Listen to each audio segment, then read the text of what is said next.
శరీర కార్యాలు కనపడకూడదు, ఆవేశాలు కనపడకూడదు, క్రోధాలు కనపడకూడదు, అల్లర్లు కనపడకూడదు,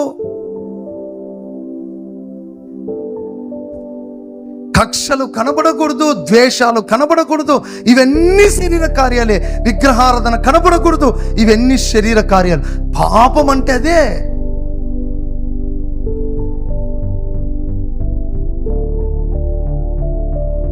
కొంతమంది త్రాగుడు వ్యసనం, కొంతమంది వ్యభిచార వ్యసనం, కొంతమంది లౌకిక కార్యాలు, అన్ని మునిగి తేలిపోయినటువంటి ప్రజలు. ఓ వద్దు బిడ్డలారా, మనమందరం వాటిని ఎదుర్కొందాం, వాటిని జయిద్దాం, రక్తము కారునంతగా పోరాడదాం.